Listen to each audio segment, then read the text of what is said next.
tayo mag-start sa ating coffee session, gusto muna namin kayong batiin ng Happy New Year!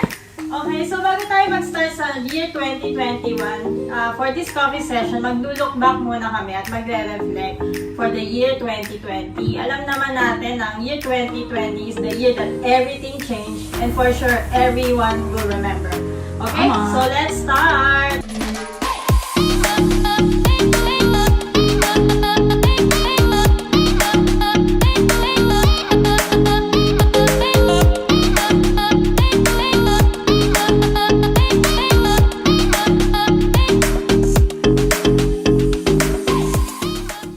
Okay, so for our first question, ano ba yung isang word na makakapag-describe dito sa year na 2020? At alam naman natin na itong 2020 is the year of COVID. So, kakaiba tong year na to. In this generation na experience tong COVID na to, tong virus na to na talagang naka-affect. Hindi lang sa buhay natin, is all over the world. Nung tinanong mo yun, parang ang una ko sanang gustong isagot is wasted. Kasi alam naman natin may plan tayo na parang isa sa mga biggest plans natin is yung mag-Europe tayo ng March 2020, which is hindi natuloy. So, disappointed, frustrated. So, feeling natin na waste yung time na sana. Kasi okay na lahat eh. Parang alam mo yung pasakay na lang tayo ng aeroplano, yun na lang yung kulang. Pero syempre, I still want to take it positively na imbes na wasted is rested na lang siguro. Kasi alam naman, sa mga taga-Singapore, alam naman natin na fast-paced dito, no? So, nagkaroon ng circuit breaker, alam mo yun, parang we had time to rest talaga at saka to reflect sa mga nangyayari. So, kahit pa paano nakapagpahinga. Kaya siguro sa akin, parang kapakilsa rin kay Tim, word naman sa akin is pause. I think parang naging siya, opportunity para to pause, to take a reflect nga. So, ano ba mga na-achieve ko sa buhay? Ano mga plano ko sa buhay pa? Ikaw, Twinnie. Extreme. Wow! Extreme in a good way, tsaka in a bad way.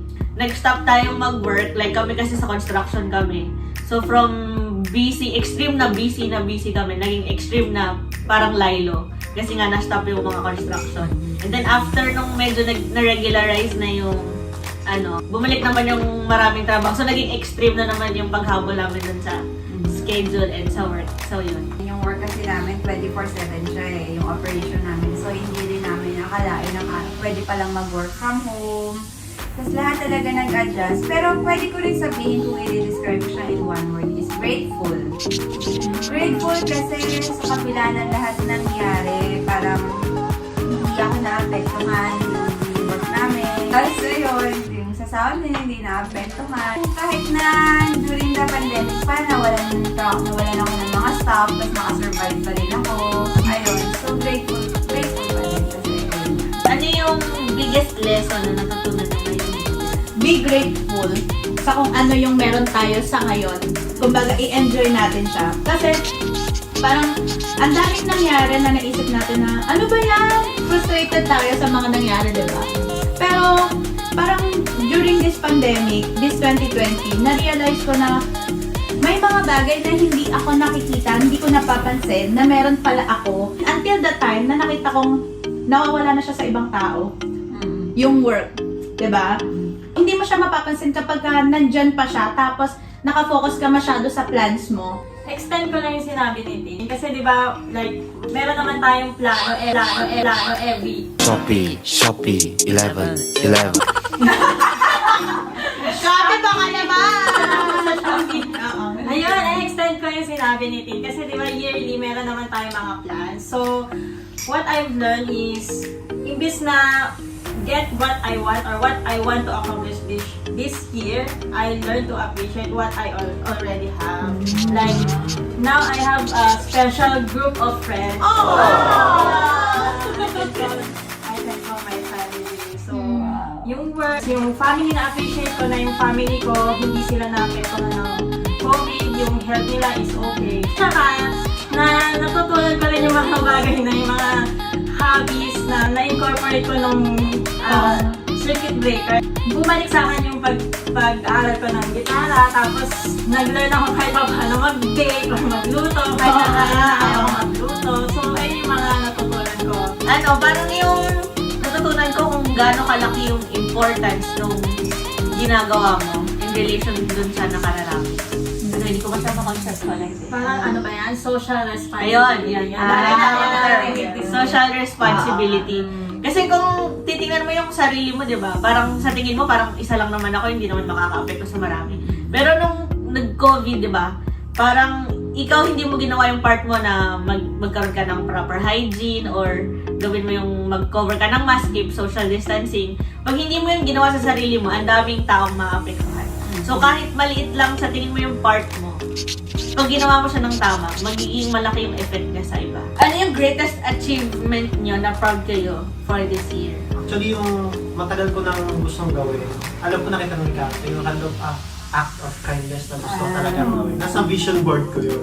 Well, through this go sa Team Housemate, at least, di ba, na-fulfill ko yung ano ko, yung parang goal ko na yun na maka-help. Ayun, gusto ko talaga siyang gawin kasi parang feeling ko na-bless ako na nakapunta ko dito sa abroad. So, ayun, isa siya sa mga pinaka-goal Na na-achieve mo this year. this year. Dahil dito sa pag-vlog. Di ba kayo monetize? Pero that's how we started naman, di ba? Pero yun talaga, actually yun yung ano namin, parang goal namin. Hindi lang para gumawa ng mga kung ano-connect na videos. Pero para rin, makatulong habang nag-enjoy. Ang greatest achievement ko this year is nung na-convince ko kayo na mag-YouTube. Ang first goal ko lang talaga nun is mahilig ako gumawa ng memories talaga. Eventually, kapag tumanda na tayo, may ilulok back tayo, ganun, may mapapanood tayo, mga memories, ganyan. Hanggang sa, dahil nga before, nagkaroon na rin ng idea si Queenie na pupunta tayo ng Pilipinas, tapos magra-random act of kindness tayo, punta tayo sa mga charities or home for the aged, ganyan. So, napag-combine namin, yung ano na yon, yung ideas na yon. Siguro mas nakapag-ipon na lang. Sa walang travel. More travels, hopefully, sa year 2021. So, ilang years na kasi, meron talaga akong dream na gustong i-purchase ba? Parang hesitant ako nung mga nakaraang mga taon. Parang hindi ako sure. Pero ngayong taon lang ako nagkaroon ng courage para ituloy kung ano man yung dream na yun. So, na-achieve ko siya. I mean, naumpisahan ko siya this year. What or whom you are most thankful for this year? Team Housemate.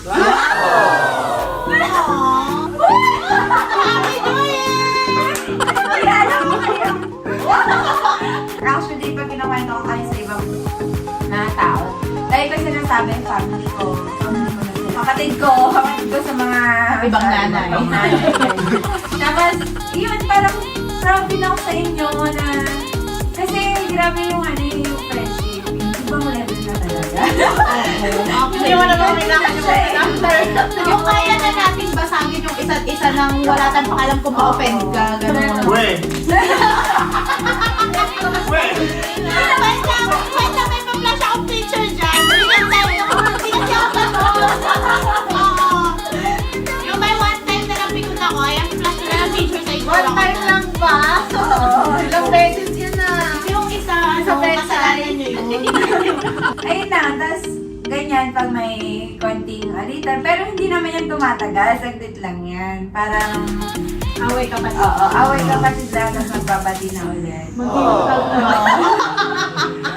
Feeling ko iisa ka. Oh, Pero syempre, oo. Pero syempre, thankful tayo. Wala naman tong team housemates na, wala naman tong family na to. Kung hindi naman din destined ni God na magkita-kita tayo. Yeah. So first, syempre, we want to thank the Lord for this family muna, no? Yes. And syempre, secondly, yung family na nabuo natin dito, syempre, given and thankful tayo sa biological families natin, di ba? Sa mga friends natin, iba, ganyan.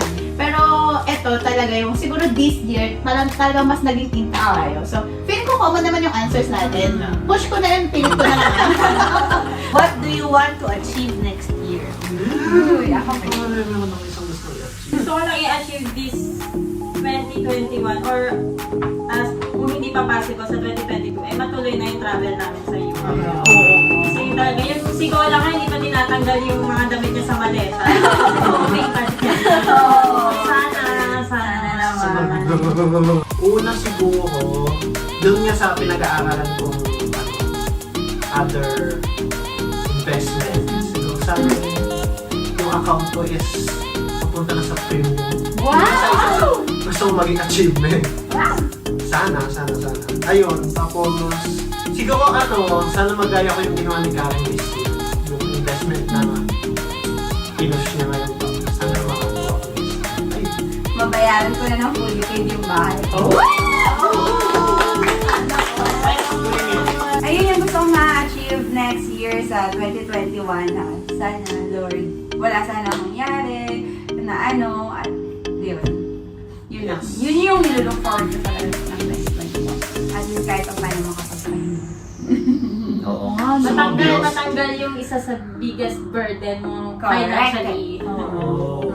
Gusto kong magkaroon ng ng time, more time dun sa mga hilig ko bukod dun sa work. I mean, kasi most of the time talaga, yung panahon ko, nakukuha ng work, parang very limited lang yung time na nabibigay ko dun sa mga interests ko talaga. Like yung personal interest. So, for next year, yun yung gusto kong i-achieve, parang magkaroon ako ng balance na time. Para gawin naman yung mga bagay na gusto ko din personally to grow. Ang dami niya kasi ginagawa. Ang dami talent nito eh. Talentadong Pinoy ito eh. Diba? I-achieve sa birthday mo? I-flash natin yung pagbe-bake niya, yung pagki-keyboard niya, Guitar. pagkanta. Okay, so ako naman, somewhat related siya kay Twinnie. Sinabi ko dito kay Madam kanina, na gusto ko mag-aral next year. Mas gusto ko pang matutunan kung ano man yung profession ko ngayon kasi hilig ko talaga siya magturo. Kahit short course lang, basta mas mag-grow ako at mas marami akong matututunan na may papasok ko sa mga bata. Love life din. Oo! Uy, tulungan niyo naman ako mag-pray, guys! Oo, baka naman, no? Sa mga manonood dyan, pakisearch nyo na yung Facebook ko. Ang nasa profile ko, I am mapagmahal 4017. Pero hindi ba pinapanood tayo kagabi? Na ano? Na yung goal na nasa harap mo na lang. Baka naman. Oo! Nasa harap mo na. Nalagay mo na. Lalagyan ko ng sound effect. Tarara! Tayo na lang dalawa, tayo na lang magsama, tayo na lang... Actually, pinapanood kami kagabi na series. Meron silang goal, tapos takbo sila ng takbo, tapos nung bumalik sila, they realize na actually yung goal is kung nasan sila nag-start. Ibig sabihin, nandun lang pala, parang minsan habol tayo ng habol sa goal natin, hindi natin alam, na-reach na pala natin siya. So, tarara! May feeling talaga. Siyempre, sa Team Housemate, gusto din naman namin ma-achieve this year. Ang una, ma-monetize kami. Baka naman. Subscribe naman. Para mas madami din kami fans para sa aming monthly task. Ayun na, tsaka more charities na matulungan din kami. For year 2020. Pero isa sa mga worries kasi ito ni Queenie na parang binabrag ba natin siya na tumutulong tayo? Kasi bakit natin siya, mahirap, ba't kailangan sabihin? So, una talaga, sa first challenge namin, nahirapan kami ano yung term na gagamitin namin na hindi magsasound na parang nagbabrag kami sa na tumutulong kami. Pero kailangan natin siya sabihin kasi yun talaga yung goal natin kung bakit tayo gumawa ng YouTube channel. And to inspire other people then to help. Kaya nga sa mga monthly challenges namin, mapapansin nyo na pina-flash namin yung organization na tinutulungan namin. Kasi para kung meron mga ibang tao na gusto rin tumulong sa kanila, mas marami pa tayong ma-reach out ng mga nangangailangan. So, baka naman. Tsaka kapag ka nag-subscribe kayo, i-click nyo yung notification bell para naman ma-notify kayo. Tsaka pataasin nyo naman yung average views namin. Naman after 4 minutes, sabi niyo pagkalit kayo. Kasi ang dami pa nangyayari sa dulo, guys. Marami pa. Abangan nyo. Pero pag nyo i-forward na sa dulo, syempre importante din yung journey. Oo. Panoorin nyo na yung buong video. Baka naman. Okay, let's end this. Okay guys, that's all for today's coffee session. And we're looking for a better 2021. Yes. And syempre, don't forget to subscribe to our YouTube channel and click nyo ang notification bell kagaya na sinabi ko kanina para ma-notify kayo sa mga susunod na videos namin. And meron kaming Facebook page, Team Housemates, at meron din kaming Instagram account at Team Housemates. Yes. Thank you guys for watching and Happy New Year! Bye!